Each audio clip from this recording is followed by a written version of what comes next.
పూర్తి వివరాలకు చదవండి రేపటి అక్షర శిల్పం దినపత్రికలో.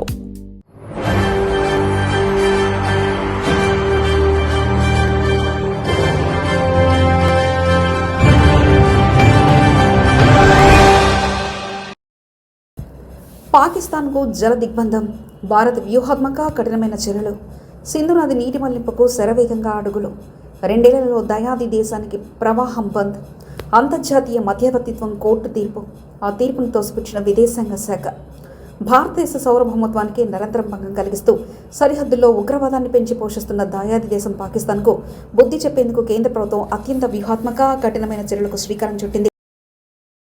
సింధు నది నీటిని పూర్తిగా భారతదేశ భూభాగం వైపు మళ్లించి పాకిస్తాన్ వైపు ఉన్న నదీ పరివాహక ప్రాంతాన్ని పూర్తిగా ఎండిపోయేలా చేయడానికి దేశం శరవేగంగా కృషి చేస్తుందని కేంద్ర జలశక్తి శాఖ మంత్రి సిఆర్ పాటిల్ వెల్లడించారు. జమ్మూ కాశ్మీర్లోని పహల్గామ్లో గత ఏడాది జరిగిన దారుణమైన ఉగ్రదాడికి నిరసనగా అంతర్జాతీయ చట్టాల ప్రకారం భారత్ తనకున్న సౌరభౌమ హక్కులను ఉపయోగించి సింధు జలాల ఒప్పందాన్ని ఇప్పటికీ నిలిపివేసింది.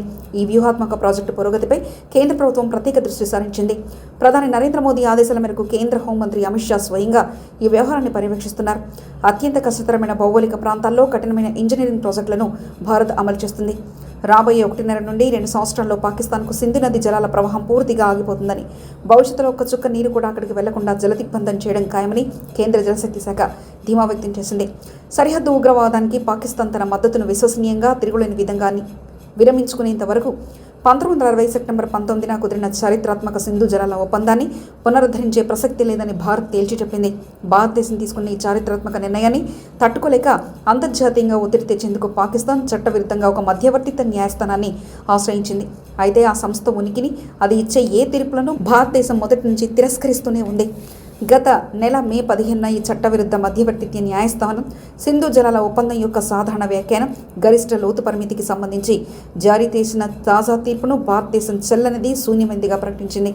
ఈ విషయంపై కేంద్ర విదేశీ వ్యవహారాల మంత్రిత్వ శాఖ అధికారిక ప్రకటన విడుదల చేస్తూ చట్టవిరుద్ధంగా ఏర్పాటు చేయబడిన కోర్ట్ ఆఫ్ అపీల్ మునుపటి ప్రకటనలన్నింటినీ భారతదేశం ఎలాగైతే గట్టిగా వ్యతిరేకించిందో ప్రస్తుత తీర్పును కూడా అదే రీతిలో ఖచ్చితంగా తిరస్కరించినట్లు స్పష్టం చేసింది. ఈ సంస్థ ఏర్పాటు స్వయంగా సింధు జలాల ఒప్పంద నిబంధనలకు తీవ్రంగా ఉల్లంఘించడమేనని భారత్ పేర్కొంది. కాబట్టి ఈ వేదిక ముందు జరిగే ఏవైనా విచారణలు, అది తీసుకునే ఏ నిర్ణయమైనా చట్టబద్ధం కాదని తేల్చి చెప్పింది. సింధు జలాల ఒప్పందాన్ని నిలిపివేయాలన్న భారతదేశ నిర్ణయం యథాతథంగా అమల్లో ఉంటుందని విదేశాంగ శాఖ పునరుద్ఘాటించింది.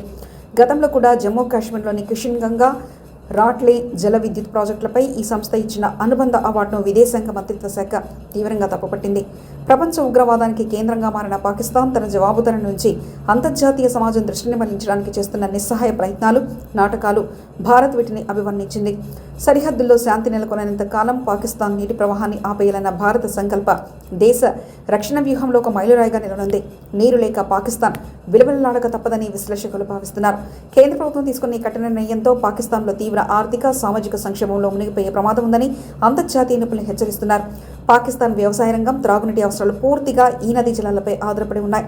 ఒకవేళ భారత్ అనుకున్నట్లుగా రాబోయే 2 ఏళ్లలో ఈ ప్రాజెక్టులు పూర్తయి నీటి ప్రవాహం పూర్తిగా నిలిచిపోతే ఆ దేశంలో కరువు తాండవించడం ఖాయం. ఉగ్రవాదాన్ని పెంచి పోషిస్తున్న శాంతియుత వాతావరణాన్ని దెబ్బతీస్తున్న పాకిస్తాన్కు ఇదే సరైన గుణపాఠమని భారత రక్షణ రంగ నిపుణులు అభిప్రాయపడుతున్నారు. గతంలో ఎప్పుడూ లేని విధంగా భారత్ మరోసారి అంతర్జాతీయ వేదికలపై కూడా తన గళాన్ని గట్టిగా వినిపిస్తుంది. చట్టవిరుద్ధమైన మధ్యవర్తిత్వ కోర్టులను ఆశ్రయించడం ద్వారా కాలయాపన చేయాలని చూస్తున్న పాకిస్తాన్ పప్పులు ఉడకవని భారత్ స్పష్టం చేసింది. ఇండస్ వాటర్ ట్రీటీలోని లోపాలను, పాకిస్తాన్కు చేస్తున్న ఉల్లంఘనలను భారత్ ప్రపంచ దేశాల ముందు ఎండగడుతుంది. సరిహద్దులో ఉగ్రవాద చర్యలు ఆపనంత వరకు ఇలాంటి చర్యలు ఉండే ప్రసక్తి లేదని, నీటి మళ్లింపు పనులు నిరంతరాయంగా కొనసాగుతాయని జలశక్తి శాఖ స్పష్టం చేసింది. ఈ పరిణామాలు దక్షిణ ఆసియా రాజకీయాల్లో అత్యంత ప్రాధాన్యత సంతరించుకుంది. మరిన్ని కథనాల కోసం సబ్స్క్రైబ్ చేసుకోండి మీ అక్షర శిల్పం. పూర్తి వివరాలకు చదవండి రేపటి అక్షర శిల్పం దినపత్రికలో.